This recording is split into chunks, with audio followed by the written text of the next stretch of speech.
Salam sejahtera Malaysia, denyut nadi suara rakyat bergema di channel ini. Saya nak bertanya kepada tuan-tuan dan puan-puan yang dihormati sekalian. Betulkah kawan-kawan kata Perikatan Nasional akan kalah teruk di PRK Kuala Kubu Baru? Mereka kata PAS akan kalah lah, Bersatu akan kalah, Gerakan akan kalah, Perikatan Nasional akan kalah di sana, kata mereka lah. Jadi apa pendapat anda? Tapi sebelum itu, ada satu pendedahan yang pun saya nak tanya kepada tuan-tuan dan puan-puan yang dihormati sekalian. Sekiranya anda mempunyai maklumat tentang perkara ini, anda komen lah di bawah ya. Betulkah calon Perikatan Nasional ada hutang sebanyak RM37,363 daripada Syarikat Kredit Komuniti? Ini yang sekarang ni heboh satu Malaysia ni. Akhirnya pemuda PH cabar calon PN untuk dedah aset dan liability. Selama ini Perikatan Nasional bukan main lagi mencabar ya, cabar lah itulah. Sekarang kenapa tak pula berani kalau diorang yang kena cabar? Kalau berani, tunjuklah. Pemuda PH mencabar calon PN untuk mendedahkan aset dan liability beliau. Ini kerana tular dakwaan kononnya dia ada hutang dengan sebuah syarikat kredit komuniti bernilai RM37,363. Saya pun tidak pasti apa maksud syarikat kredit komuniti ini, tapi syarikat kredit komuniti ini selalu dikenali sebagai apa? Alung. Kalau di sini syarikat kredit community ini, kalau orang kampung dia fikir itu semua alung, tapi bukan semua alung. Pemuda PH mencabar calon PN Khairul Azhari Saud untuk mengisytiharkan aset dan liability-nya. Susulan tularlah satu dakwaan bahawa dia sebenarnya sekarang ini sedang menanggung hutang sebanyak RM37,363 dengan sebuah syarikat kredit community. Ketua Penerangan Pemuda PH iaitu Amar Tan berkata Khairul Azhari perlu membuat pengisytiharan itu demi untuk membersihkan namanya. Beliau berkata setelah kontroversi berkaitan kelayakan akademik, Khairul Azhari pula sekali lagi dikatakan pula berhutang dengan Alung. Wah, malah dia telah mengelakkan diri apabila ditanya oleh media mengenai dakwaan ini. Kalau betul-betul dia ada hutang dengan Alung, adakah ini satu indikasi bahawa dia akan menjadi seorang wakil rakyat yang baik? Adakah dia ini menjadi tanda bahawa dia akan menjadi seorang wakil rakyat yang baik? Ataupun ini akan sebagai tanda bahawa dia sebenarnya tak boleh dipercayai? Tak pastilah. Anda boleh komen apa pendapat anda. Menurut Mufti Kelantan, kata si Amar Tan, menurut Mufti Kelantan, amalan meminjam daripada Alung adalah berdosa dan tindakannya mengelak daripada menjawab itu merupakan satu gambaran bagaimana nanti ini dia akan melayani pertanyaan daripada rakyat Kuala Kubu Baru nanti. Kalau daripada persoalan daripada media pun dia tidak mau jawab, yang penting nanti kalau dia sudah menang, kalau rakyat nak minta tolong dia, nanti silap-silap dia buat perkara yang sama. Mungkin begitu maksud Amar Tan. Justru katanya kami mencabar beliau untuk mendedahkan aset dan liability-nya untuk membersihkan namanya, kata Amar dalam satu kenyataan pada hari ini. Pada beberapa hari lalu ya tuan-tuan dan puan-puan, media telah melaporkan Khairul Azhari telah mengelak untuk menjawab soalan itu ketika ditemui selepas satu ceramah PN di Batangkali dekat Kuala Kubu Baru. Dia kata apa? No comment. Terima kasih, saya perlu ke lokasi lain. Katanya ketika itu seperti dipetik oleh Berita Harian. Jawab sajalah tiada kalau tiada. Kalau ada cakaplah, nanti saya jelaskan. Janganlah no comment, ini gantung cerita. Tapi rasanya pelik pula kalau dia kata no comment. Kalau tiada, senang, ringkas, padat. Tak ada, saya tak ada hutang. Itu selesai. Sebelum itu kelayakan akademik Khairul Azhari dipertikai apabila dia didapati melanjutkan pengajian ke peringkat sarjana selepas memperoleh diploma pada 2019. 2019 ada diploma, tapi itulah mungkin lah Bagaimanapun, Universiti Malaysia Pahang Al Sultan Abdullah atau UMPSA menjelaskan dia memang memiliki sarjana eksekutif pengurusan perniagaan dari institusi pengajian tinggi berkenaan.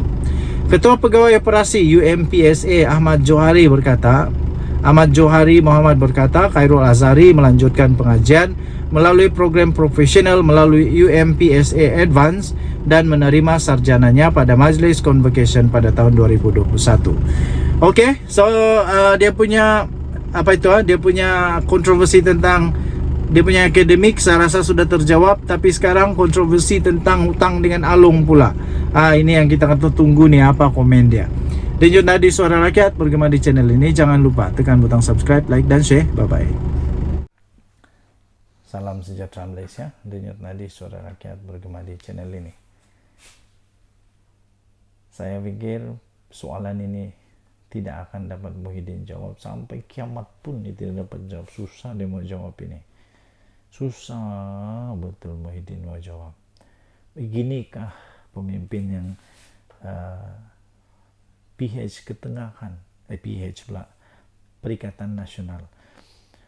Beginikah pemimpin yang Perikatan Nasional nak ketengahan? Muhyiddin Yassin, Ketua PN. Inikah pemimpin mereka? Bagaimana nak memimpin negara kalau menantu sendiri pun tak berjaya nak pujuk untuk balik? Terbaru soalan daripada Puan Zarkas ini memang power. Bila nak cukup menantu Muhyiddin? Bila nak cukup menantu Muhyiddin? Malaysia kini 28 April. Ahli MKT UMNO Muhammad Puan Zarkas menyifatkan pihak berkuasa seakan-akan perlahan dalam bertindak menangkap dan membawa balik penjana komersial yang melarikan diri ke luar negara. Beliau berkata, nampaknya SPRM dan PDRM kena belajar kaedah baru untuk mengesan dan membawa balik penjana VIP yang melarikan diri untuk didakwa. Dia kata lagi, intel dua agensi penguatkuasa ini masih ketinggalan dalam bab pelarian komersial taraf VIP. Katanya pada satu kenyataan, Puan antaranya menyentuh mengenai kes Adlan Berhan, menantu kepada pengurus CPN Muhyiddin Yassin, yang telah melarikan diri ke luar negara kira-kira setahun lalu. Terbaru berita yang kita terima, sudah ada clue yang SPRM dapat, PDRM dapat, kerana menantu pada Muhyiddin ini menggunakan kad kreditnya di beberapa tempat. Jadi saya fikir ada peribahasa kata sepandai-pandai tupai melompat akhirnya jatuh ke tanah juga. Yang saya heran, macam mana Muhyiddin, bekas Perdana Menteri yang disebut ramai orang, yang digelar oleh ramai orang sebagai Perdana Menteri paling gagal dalam Malaysia, bagaimana beliau tidak mampu untuk membawa balik anak menantunya ini supaya dapat disiasat? Kan bagus kalau dia dapat balik, disiasat, didapati tidak bersalah, itu bagus. Berani kerana benar. Kalau dia betul-betul tidak salah, kenapa dia lari? Kalau dia betul-betul tidak salah, kenapa dia tidak berani balik? Muhyiddin langsung tidak tahu di mana Muhammad Adlan bin Berhan ini. Mungkin Muhyiddin tidak tahu. Sebab itu dia tidak dapat pujuk untuk balik. Tapi kalau Muhyiddin tahu, persoalannya kalau Muhyiddin tahu, kenapa dia tak bagi tahu kedudukan dia punya menantu ni? Itulah pertanyaan-pertanyaan yang besar lah. Jadi apa kata, sebelum Muhyiddin berhabis-habisan berkempen di PRK Kuala Kubu Baru, apa kata kalau Muhyiddin berhabis-habisan dulu untuk cubalah pujuk Muhammad Adlan bin Berhan ini untuk balik ke Malaysia. Jangan nak berhabis-habisan nak kempen sana sini, nak kata bully ini, bully itu, tapi menantu sendiri, keluarga sendiri tak boleh urus, susah lah nak urus Malaysia kan. Jadi tuan-tuan dan perempuan yang dihormati sekalian, selain Adlan yang berkahwin dengan anak Muhyiddin, Nabilah. Jadi nama anak Muhyiddin Nabilah, isteri kepada Adlan kalau tak silap. SPRM juga sedang memburu Peguam Mansur Saad, seorang tokoh penting dalam NERS Sdn Bhd.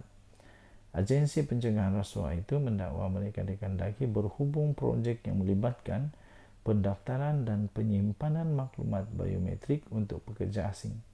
Kedua-dua mereka telah melarikan diri dari negara Malaysia pada Mei tahun lalu lagi. Susulan itu, SPRM telah meminta bantuan polis untuk meletakkan nama kedua-dua mereka dalam senarai notis merah Interpol. Ketua Pesuja SPRM, Azam Baki, pada 25 April lalu berkata pihaknya mempunyai petunjuk baru keberadaan Adlan yang dikendaki atas dakwaan rasuah.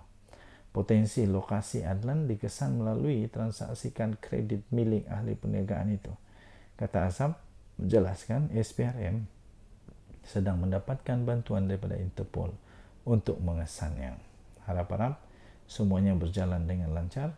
Kita mendoakan semoga semua penjenayah-penjenayah yang telah melarikan diri, termasuk Jolo, semua itu dapat ditangkap dan disiasat, dijatuhkan hukuman yang setimpal. Denyut nadi Suara Rakyat bergema di channel ini. Jangan lupa tekan butang subscribe, like, dan share. Malaysia kita punya, cinta Malaysiaku, kita jaga kita. Bye-bye.